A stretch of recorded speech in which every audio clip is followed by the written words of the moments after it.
1840s, nearly 350,000 people traveled west on the Oregon Trail in the largest voluntary human migration ever recorded. Many of these pioneers were women. These are three of their stories.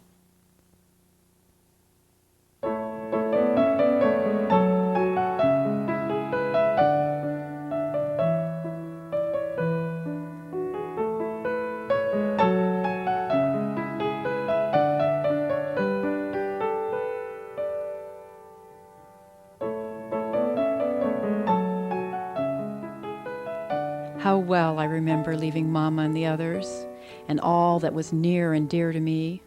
With the tears streaming down her cheeks, my Mama waved until our wagons rounded the bend in the road. I had just turned 21, and my baby was only 10 months old. We departed Kansas City, Missouri in 1853. My first entry reads April 29th, 1853. Today we started across the dreary plains. Sad are the thoughts that steal over the reflecting mind. I am leaving my dear friends and associates, perhaps never to see them again, exchanging the laughter and love of fond friends for the cold and unsympathetic friendship of strangers. Shall we all reach the El Dorado of our hopes, or shall one of our number be left, and our graves be in that dreary wilderness? Hard indeed must that heart be that does not drop a tear as these thoughts roll across the mind. May 5th. Started as early as possible. A great deal of stock on the road and a great many wagons. Looked around and counted 13 camps in sight. In all, about 2,000 head of cattle. They keep the grass eaten very short, and many who are late starting must suffer. When we got to the Elkhorn River, we found 200 wagons waiting to cross. This is a slow and dangerous way of crossing. May 7th. Drove down to the ferry early this morning and found it very much crowded. We proceeded at once to swim our stock over, but we could not cross our wagons until 4 p.m. Ferriage here for each wagon is $5. For loose stock, $1.50 per head. The ferry boat is an old scow capable of taking only one wagon at a time. May 12th. The sun rose in splendor this morning, peeping over the hilltops on one side and casting its glittering rays on the sparkling dewdrops on the other. How beautiful all nature looks. The plain spread with its lush green carpet, the trees covered with their rich foliage. What a splendid scenery is here to cheer the weary immigrant. Last night, we were visited by a violent storm of wind and rain, and 2 of our tents were pitched in a basin, and I stood about an hour and a half holding the tent in water ankle deep. Our bedding was all dripping wet, and the family suffered much, of course. June 22nd. Sunday brings no rest for the weary immigrants. We have to go through the same routine of duty as on other days. But very few remember the Sabbath to keep it holy. I see some that lie by on this day whose teams are not as good as ours, and they beat us badly in traveling. What a welcome day it will be when we may all rest once more on the Sabbath. This evening we cooked some of our buffalo meat by means of the chips, and although I cannot say it was possessed of any bad taste, the prejudice was sufficient. I would rather resort to the buffalo for food than for fuel. July 1st, Independence Rock, 2 miles ahead. This rock is another curiosity. It is composed of beautiful white granite, was named by a party of Americans passing it on the 4th of July. Before leaving it, they inscribed their names upon it. There are upwards of several hundred names inscribed on the top and sides of it. July 4th. I was first aroused this morning by some of the men discharging their revolvers and striving in a feeble manner to commemorate the birthday of our national independence. While crowds of thousands in the States were assembled together, hearing orations, firing cannon, shouting in their fullness of heart, we lay on the burning sand, without even a tree to shelter us. And if we had even a few plates of scraps from some of the many barbecues, we could feast sumptuously. Our dinner, however, was composed of good old Ned, sweet butter, crackers, and some warm river water soured with vinegar. But to us, it is, like all other days, the same work to do. August 4th. This morning, our cattle and horses are all sick. We found we had camped on alkali ground. We commenced pouring the lard and vinegar down them, and they soon seemed better. Drove on to get away from this poisonous place. Saw a great many dead cattle along the road today. Many have died during the night, and it is the prevailing opinion that swimming the river so choked up with dust causes irritation of the lungs, as they bleed very freely at the nose and mouth just before they die. August 15th. Before leaving camp this morning, we cast away our cooking stove and other articles of value. The roadside is strewn with articles which have to be thrown away. All are complaining of hard times, and generally not without reason for doing so. August 17th. The road has been quite rough today, and dust so dense we could not see the oxen at times. I sympathize with anyone who is unable to walk. Such a day as this has been for dust. August 21st. A few Indians about our camp this morning, trading moccasins, fish, and ponies for shirts, powder, and balls. The Indians here are reduced to much suffering and are prompted to steal and rob by pinchings of hunger. August 26th. We crossed the wagons in safety, but Mr. Hines, who rode a horse as he had not done before, went too far down the river. His horse reared with him. He slipped off, but he endeavored to get hold of the horse. The current took him down, and the horse swam out of his reach. He was carried near an island, but the strong current took him down. Most of the men were near, but none of them dared go in. The danger was too great. Uncle G swam in and got his hat. They had previously hollered for assistance, and some Indians went in with a canoe, but to no purpose. I will make no attempt to describe our distress and sorrow. An Indian chief, with whom Uncle G could talk in the Chinook dialect, took several of his men who were expert swimmers and made every exertion to get the body, but were unsuccessful. With hearts heavy with sorrow, we were under the necessity of pursuing our journey immediately, as there was no grass for the cattle where we were. That night, the wolves howled. September 17th. When we came out of the canyon, we had a fine view of the Cascade Mountains, the snow-capped peaks of Mount Hood and Mount St. Helens. The nearer we approach, the more beautiful they appear. The wild sage has given way to grass of the best quality. September 19th. We are now out of all kinds of provisions, except a little dried fruit. And what is worse, out of money. Harder times than ever now stare us in the face. Nelson offered his American mare for sale, but could not get more than $30. No flour to be had, and they say no provisions till we get through. Don't know what we will do. Just before we left Indian Creek, a man came along and offered $70 for the horse. We sold her, bought some potatoes, and started for the next creek. September 24th. This is a very rainy morning. The Barlow shortcut is very bad, but no time to be lost. Fearful of being caught in a snowstorm. Got down Laurel Hill about dark. This is the roughest and steepest hill on the road. Got down all safe by cutting and chaining a tree behind the wagon 100 feet long. Camped at the foot of this hill without anything, except a little grass we carried along with us. September 28th. Landed at Mr. Foster's. The end of our journey through the mountains. Got some good hay, gave our stock all they could eat. Then drove on to Oregon City and camped. Do not like Oregon so far. But I learned to love this place, And when we finally staked our claim and built the house here in Clatsop County, I planted my garden and raised my family. Oregon is home. Even got statehood in '59. Remembering back, was it all worth it? Yes. Yes, it was worth it.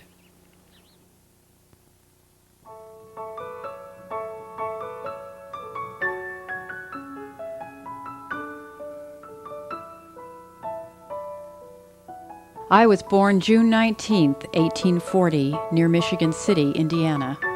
I married Moses Riddle in 1858 at the age of 18. When I was 38, our journey to Oregon began in Coon Grove, Iowa.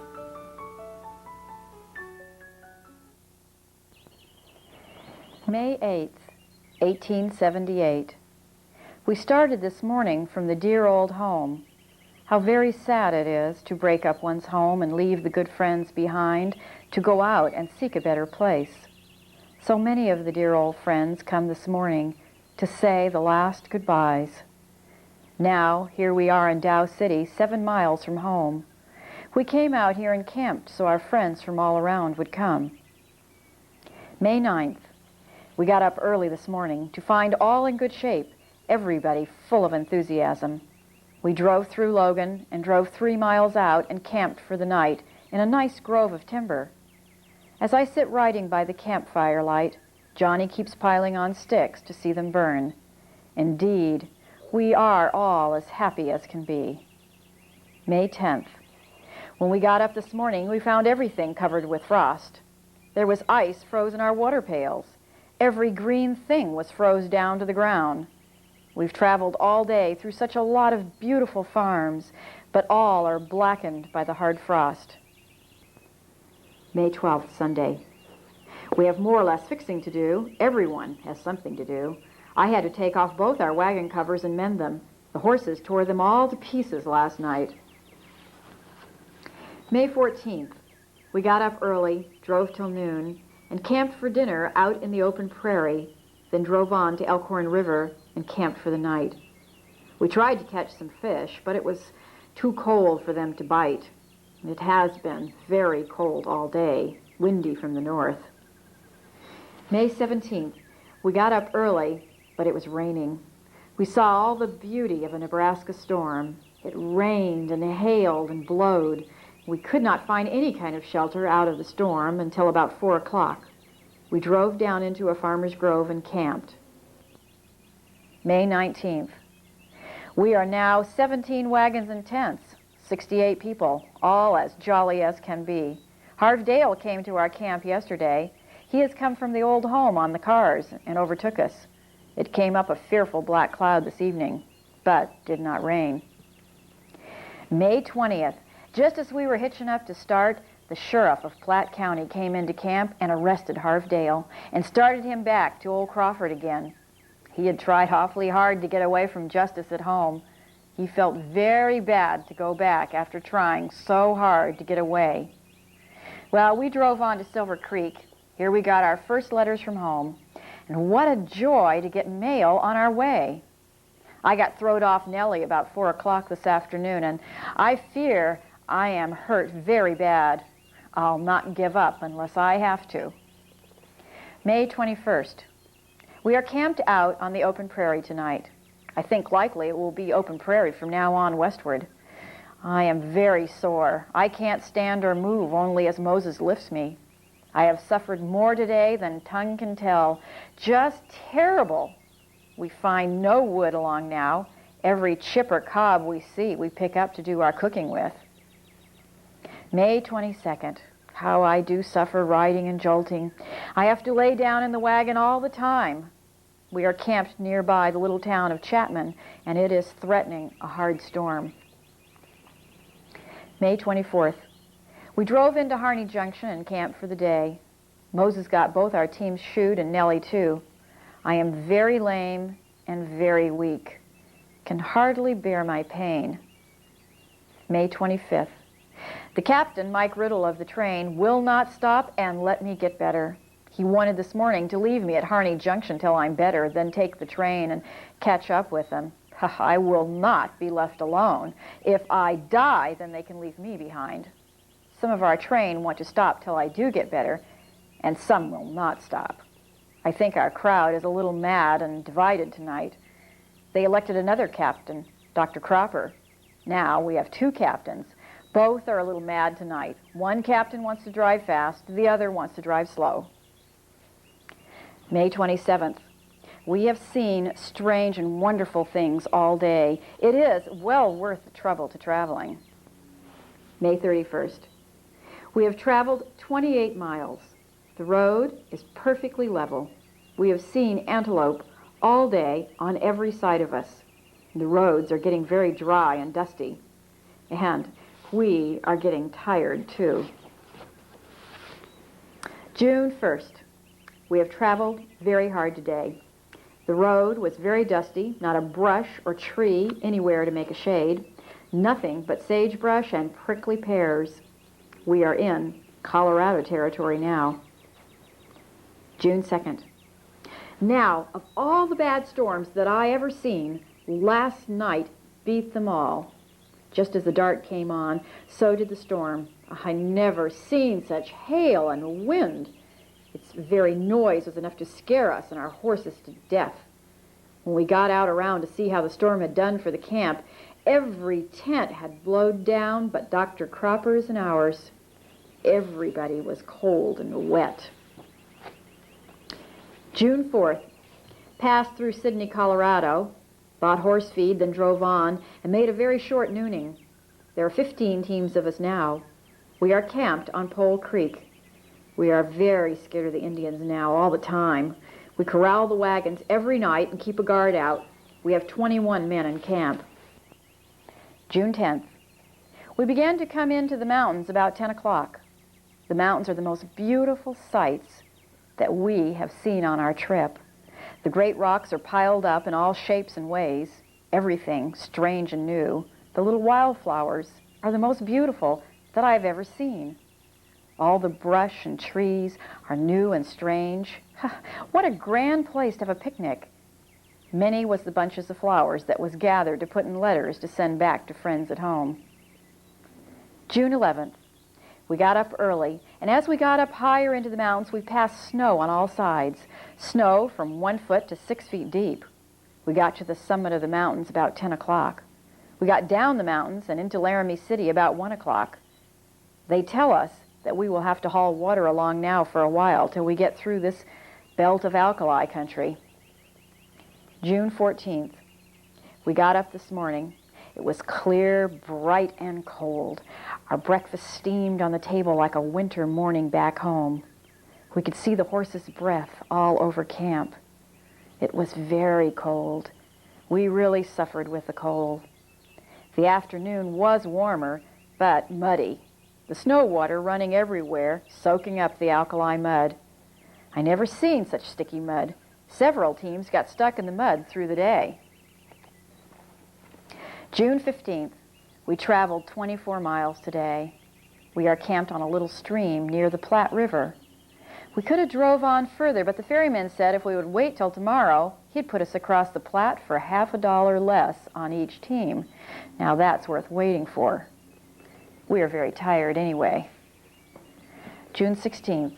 We got up early and began to cross over the river. It took 5 hours to put us all across. We paid $2.50 for each team.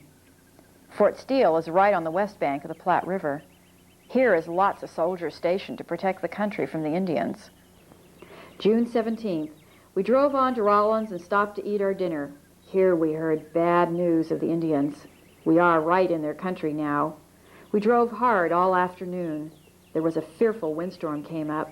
We had to turn the team square around to save our wagons from tipping over. We are camped down between two high mountains. The water is very bad alkali. June 18th. We drove 28 miles without stopping for dinner. It is enough to kill all the teams and the people too this way. We crossed the summit of the Rocky Mountains today, and now we begin our downward course towards the Pacific slope. Camped at night by the Great Sulphur Springs. This little creek is called Mud Creek. The water is very bad. Oh dear, what would I give for a good drink out of the old pump at home? This is awful. June 19th. We got up early to start on, but there was several sick in camp. We are right in the mountain fever range. The doctor said there were 7 people very sick. We stayed in camp all day. Charlie Cole's baby is very sick. The doctor says it will die. This is my birthday today. June 22nd. Now, I did not write last night for the very reason that I could not. We drove on and on, hoping to find water. And after driving 40 miles and until 11 o'clock at night, we had to camp down without water or supper. Very sad and sick. By daylight this morning, June 22nd, we began to get out on the road again in hope of finding water. At 10 o'clock, we came to a little stream called Bitter Creek. It's very bad alkali water. We tried to use some of it to make tea and bread, but we could not eat our bread after it was made. We did have some fresh elk meat that Moses had killed. We drove on after dinner, and about 10 o'clock we met a herd of Oregon ponies on their way east for sale. The men told us where we could get water ahead by driving 2 miles off the road for it. Well, we drove on 8 miles, then off the 2 miles. No one knows how to enjoy a drink of water till they want it, as we did. June 23rd. This afternoon we met a train of people on their way back from Oregon. They tell us such hard tales about that country, it's enough to scare us out and turn us on the backward track. But we've got too far to go back now. And they tell us some fearful bad Indian news. It is bad. We are really afraid to go on. We may have trouble yet with the Indians before we get through our journey. We are all tired and out of heart and nearly sick after the last few days of hard traveling in the heat and dust and bad water. All afternoon we traveled down between 2 high mountains. This little valley is so narrow and the mountains so high on each side that it makes it quite dark along the road. There is just barely room for the road in the bottom of the valley. A little stream runs down it. We have crossed it 20 times, I think. June 26th. We drove all day till 4 o'clock without stopping for dinner. There is a fearful fuss in camp tonight. And I am so tired of so much fussing and quarreling all the time. There is not one particle of grass on the ground now. We have to buy hay for our teams. June 27th. We drove 10 miles this afternoon and found a fine camping ground by a good, clean stream of water. But we are all tired out, and such a lot of mad ones tonight. I fear we will have a real rebellion in camp soon. The camp is likely to break up and divide at any time. June 28th. We traveled very hard today. It has been very warm, and the road is dusty. It raises up and settles all over us in the wagons, so we're all covered with it. So when we move, it will pour off our clothes. It is a funny sight. June 30th. When we got up this morning, it was the coldest that we have been on the road. Ice was froze in our water pails 1/2 inch thick. We was all real cold. Really suffering we were from the cold. July 2nd. This is a wild rock country, grand and awful looking. We are in Utah territory. July 4th. The wind blew a gale right down the canyon, whirling dust and fine sand over us, so we could not see the teams ahead of us at times. This day's travel has been a wonderful day to see strange and odd things. Such piles of queer-looking rocks.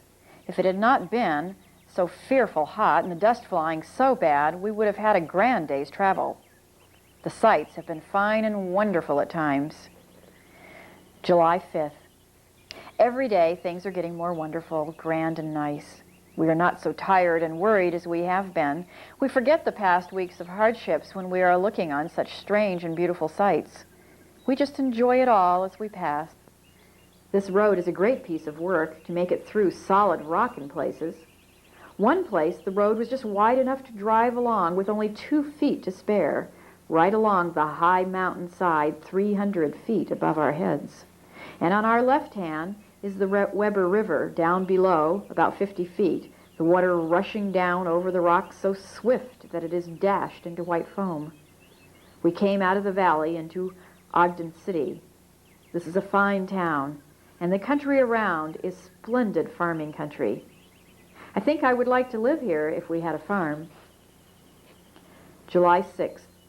We passed over a little stream coming down from the foot of a great mountain, about 20 rods to our right hand. The stream was hot, so our teams would hardly go over it. The spring at its head is boiling hot. We camped for the night in a little open prairie, not one speck of grass. We have to carry our water 2 miles. It's bad, salty stuff. We are going around the Great Salt Lake, and we can smell it. July 7th. We went straight west along the railroad and alongside the Great Salt Lake. We stopped at the foot of a high mountain. We could not get a drop of water nowhere. There was plenty of grass, but it was all shining with salt. The grass was just in one spot of a few acres. All the rest of the country was just one great white plain of alkali and salt. July 12th. We traveled hard all day over bad roads, very rough and very hot and dusty. The freight men said that this was the most dangerous part of the road for Indians. They were seen here last week watching this part of the road. Here, we was scared in good earnest. The men walked before and behind each wagon with their guns in their hands, women driving the teams. Not a word was spoken or hardly breathing while we were passing through. But we saw no Indians, glad of it too. We came out on a level open prairie and camped by a little stream of good water, but no grass at all. July 16th was afraid to go on and afraid to stay where we was, but we made a hard drive. And after we camped, our other crowd came up and camped near us. They had a little boy dead in their train. He had died about 3 o'clock. July 17th. We got up very early before sunrise. It is so sad and lonesome to sit and hear the silent guards keep up their steady tramping around the camp. It is more than I would like to do again. The men made a grave, and just after the sun came up, they buried him, and we started on. God help the mother that had to go on and leave him alone there in that wild spot by the roadside. July 29th. We drove very hard and came to the ferry across the Snake River about 10 o'clock. Began crossing, and by 2 o'clock, all was over. Then we was in Oregon, the wonderful land, Oregon, that we had been traveling and toiling over long, weary miles of sand, dust, and stony roads, rain, hail, and winds, heat and cold to reach. Just as we got over, there was an eclipse over the sun that cast a shade over all for a few minutes. There had been so much talk of Oregon all the while that when the men began to yell out, "Oregon," little Mike Riddle stuck his head out the side of the wagon cover and said, "Ma, where is Oregon? I can't see it." July 31st. We camped at night by the Virtue Mines, 7 miles from Baker City, right in the open prairie. A very rough and hilly country. August 1st. We got up early, got breakfast, then called together all in council to see who of them wanted to go by Baker City and who wanted to go straight on to Uniontown. So here was the final separation of our fellow travelers. Each will choose his best place to stop. We drove on to Baker City. We stopped outside of town for fear of the diphtheria that was raging. And here is the end of our journey for the present. And I am very glad of a little rest after 3 months of hard travel.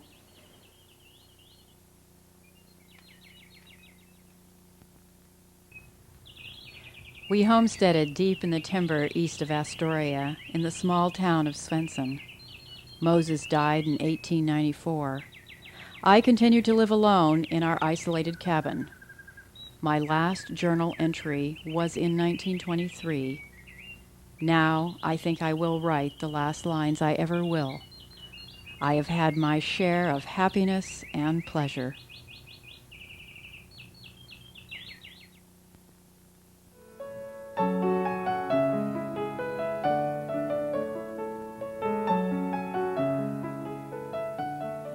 I came west on the Oregon Trail with more than 5,000 people. It was a long, arduous journey of 1,200 miles, lasting more than 6 months. April 21st, 1847. Commenced our journey from LaPorte, Indiana to Oregon. April 22nd, made 12 miles, rain all day. April 23rd, made 19 miles and traveled until dark. Ate a cold bite and went to bed chilly and cold, which is very disagreeable with a parcel of little children. April 25th, last night our cattle ran off. Consequently, we made only 11 miles. May 1st, made 19 miles, passed through Princeton, Bureau County, Illinois. Rich soil, hundreds of acres not owned or cultivated by anyone. May 8th, crossed the Mississippi on ferry, delayed in Burlington, made 7 miles. May 15th, fell in with 7 Oregon wagons, made 20 miles. May 28th, made 20 miles, crossed Sampson Creek, 1 flour mill and 1 sawmill on Grand River, crossed the Grand River, encamped without wood or water on a large prairie, ate a cold bite and went to bed. June 4th, crossed the Missouri, doubled teams with difficulty, ascended a hill or mountain, traveled 3 miles and encamped. We are now in Indian Territory. June 6th, made 18 miles, passed 70 Oregon wagons as they were encamped. June 16th, made 17 miles, saw 1 grave day before yesterday, and 1 today by the lonely wayside. June 17th, made 12 miles, fell in with 18 wagons, broke an axle tree, laid by and made a new one, stood guard all night in the rain. June 21st, made 18 miles. Last night had 2 more horses stolen, one belonging to the same man that lost one of the first ones. It was a fine horse and his last one. Our road along the Platte is beautiful and level. June 23rd, made 18 miles. At present, there are 140 persons in our company. We see thousands of buffalo and have to use their dung for fuel. A man will gather a bushel in a minute. 3 bushels makes a good fire. We call the stuff buffalo chips. June 24. Made 10 miles. Stopped to kill a buffalo but did not succeed. Saw hundreds of prairie dogs barking about. They are about as large as a gray gopher. June 27th, made 15 miles, killed 4 buffalo. At the last calculation, we saw 3,000 buffalo. A buffalo gallops and rolls just like a horse. June 29th, this morning 8 of our largest and best work oxen were missing, besides 2 yoke of Welshes, 3 yoke of Adam Pokes, and about 30 head belonging to the company, all work oxen right out of our wagons. Here we were, thousands of miles from any inhabitants, and thus deprived of teams. An appalling situation. We had only 1 yoke left. July 1. Today, when our hunters came in, they brought 1 dead man. He had shot himself last night accidentally. He left a wife and 6 small children. The distress of his wife I cannot describe. July 2nd. A trying time. So many of us having to get teams, had to hire, borrow, buy just as we could, had to take raw cattle, cows, or anything we could get. Some had to apply to other companies for help. At last we moved off, made 15 miles. July 6th, made 18 miles. Many of our cattle are lame, and it is plain to my mind what makes their feet wear out. It is the alkaline nature of the ground. July 9th. All the herbs in this region are prickly and briary. The sage is dreadful on one's clothes. It grows from 1 to 6 feet high, has a stalk like our tame sage or sedge.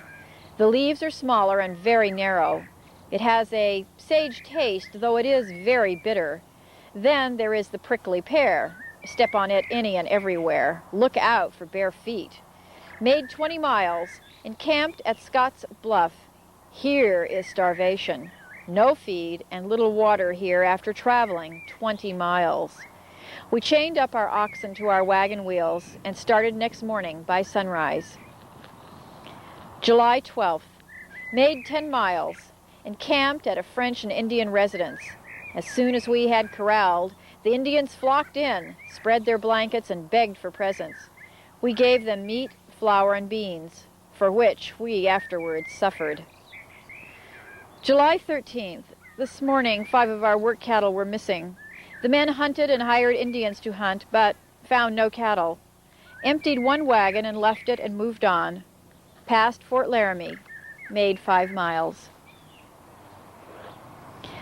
July 14th. Laid by, found the lost cattle, paid the Indians $15 for hunting, although our men found them. July 17th. Made 15 miles. Dysentery prevails in our company. July 18th. Made 15 miles through what are called the Black Hills. They are entirely barren, except now and then a stunted cedar. There are a great many old pine logs lying about on them. Some of these hills are clear stone, others coarse sand. July 24th. Made 15 miles, encamped near the Red Buttes. It is nothing more than a red side hill. The earth is red. July 27th. We, on rising this morning, baked a lot of light bread and moved on. Passed Independence Rock. Made 7 miles. July 29th. Made 18 miles. I could have written a great deal more if I'd had the opportunity. Sometimes I would not get the chance to write for 2 or 3 days, and then would have to rise in the night when my babe and all hands were asleep, light a candle, and write. August 1st. Passed over the Rocky Mountains, the backbone of America. It is all rocks on top, and they are split into pieces and turned up edgeways. Oh, that I had time and talent to describe this curious country. We wound over the mountains along a very crooked road, made 18 miles, had rain and hail today, which made it disagreeably cold. August 3rd, made 25 miles, encamped on the Little Sandy River, our 2 days' journey into the territory of Oregon, and have found no timber except on streams since we left the Missouri. August 7th, made 15 miles, encamped on Black's Fork, a small river bordered with willows. This large waste of country, in my opinion, has once been a sea. My husband found on top of a mountain seashells petrified to stone. The crevices in the rocks show the different stages of water. August 15th, passed over one high mountain, made 20 miles, and encamped without feed, water, or supper. August 22nd. Saw some of nature's curious works. Here are mounds of perhaps 40 feet in diameter and 10 feet high, composed of a shelly stone. In the middle of the mound stands I don't know what to call it. It looks like a stump about 3 feet high. It has a hole in the top full of boiling water and running over all the time. It's this water that makes the mounds. The water is blood warm and has a little of the soda taste. A mile or so from here are the famous soda springs. August 26th, dusty roads. Made 14 miles, camped on Snake River. It is soft water, plenty of quaking asp, no feed. August 29th, made 16 miles, camped on Snake River. Plenty of grass and willows, very dusty roads. You in the States know nothing about dust. It will fly so that you can hardly see the horns of your tongue yoke of oxen. It often seems that the cattle must die for want of breath. And then, in our wagons, such a spectacle. Beds, clothes, victuals, and children, all completely covered. September 4th, made 14 miles, camped without feed. Had cedar to burn. September 15th, laid by. This morning, one company moved on, except one family. The woman got mad and would not budge, nor let the children go. He had his cattle hitched on for 3 hours and coaxing her to go, but she would not stir. And while he was gone, she set one of his wagons on fire. Her name is Markham. September 23rd, made 20 miles, forded Snake River just before dark. It was waist deep and very cold. It is a large and swift-running river. Found good feed in willows. Rained last night, enough to lay the dust. September 24th, laid by to dry our things which got wet crossing the river. Mr. Kimball's oldest son died of typhus fever. October 1st, a woman of our company died as we were traveling along. She had been sick some time. Made 9 miles, camped on the burnt river. October 11th, made 12 miles, camped near the branch of the Umatilla River. October 17th, cold and windy. We made a fire of a little wood that we carried all day yesterday. Made a bite to eat. Our cattle ran off in search of water, which hindered us till late. Made only 4 miles. Camped without wood except a small shrub called greasewood. Burns like grease weeds. I used to wonder why it was said that men must be dressed in buckskin to come to this country, but now I know. Everything we travel through is thorny and rough. There is no chance of saving your clothes. Here we have found a great hole of water, 12 to 15 feet across. Had to water 150 head of cattle with pails. Had to stand out all night in the rain to keep the cattle from drowning each other after the water in this hole. October 22nd. Traveled up a long, steep ascent between 2 mountains. The road was so narrow that a wagon could scarcely squeeze along, and very rough at that. Made 12 miles. Camped again without wood or water. October 23rd. Made 12 miles. Camped on the Columbia River. Scarce feed. No wood nor shrubs. We had to burn little green weeds. October 27th. Passed what is called the Dalles Mission, where 2 white families live among the Indians. It looks like starvation. Made 10 miles. Camped on the Columbia River, where we expect to take on water.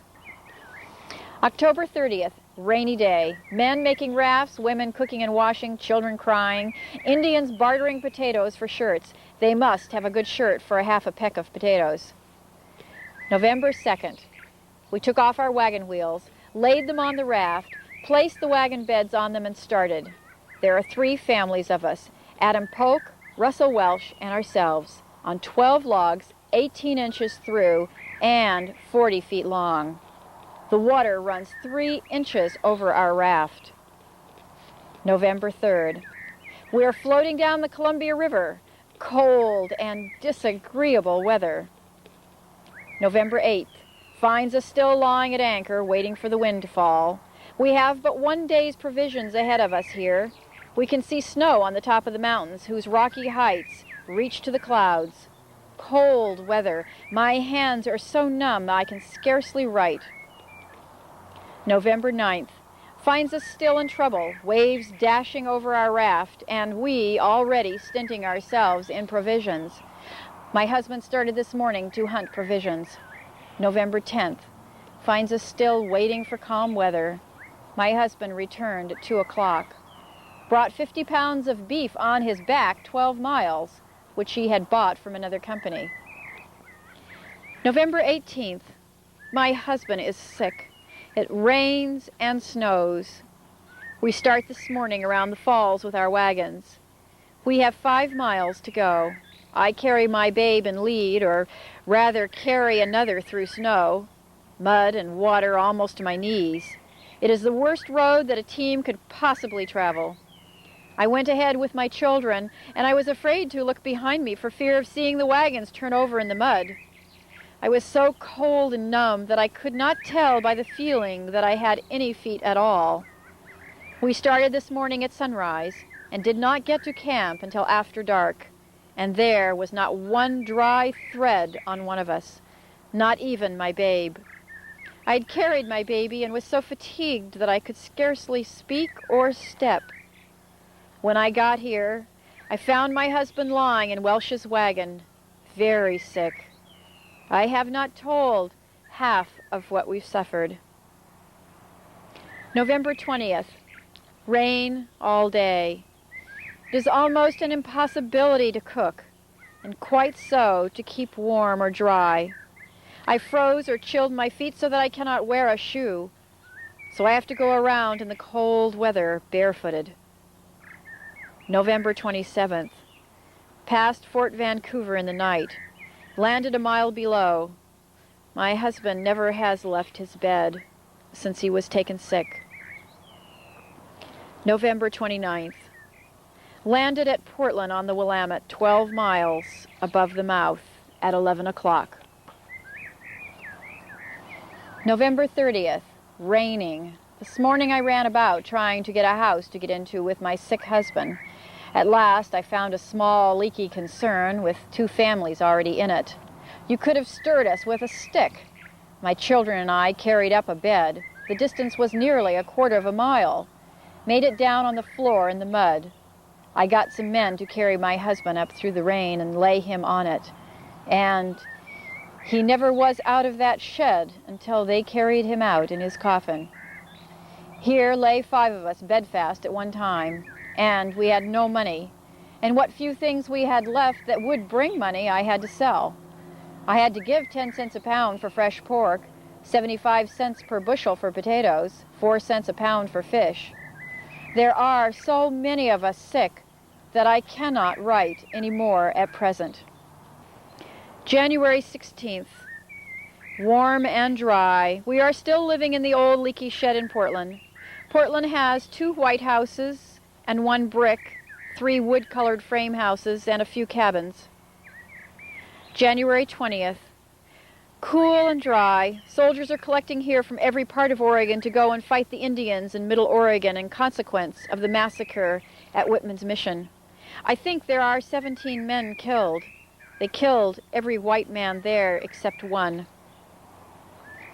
January 29th. Snow an inch deep. January 31st. Rain all day. If I could tell you how we suffer, you would not believe it. Our house, or rather a shed joined to a house, leaks all over. I have dipped as much as 6 pails of water off our dirt hearth in one night. Here I sit up night after night with my poor sick husband, all alone and expecting him every day to die. February 1st. Rain all day. This day, my dear husband, my last remaining friend, died. February 2nd. Today we buried my earthly companion. Now I know what none but widows know. That is, how comfortless it is, that of a widow's life, especially when left in a strange land, without money or friends, and the care of 7 children. Cloudy. February 24th. Today we left Portland at sunrise, having no one to assist us. We had to leave 1 wagon and part of our things for the want of teams. We traveled 4 to 5 miles, all the way uphill and through the thickest woods I ever saw, all fir from 2 to 6 feet through, with now and then a scattering cedar and an intolerable bad road. We all had to walk. Sometimes I would be behind, out of sight of the wagons, carrying and tugging my little ones along. Sometimes the boys would stop the teams and come back after us. Made 9 miles. Glad to think we had escaped from Portland. Such a game place.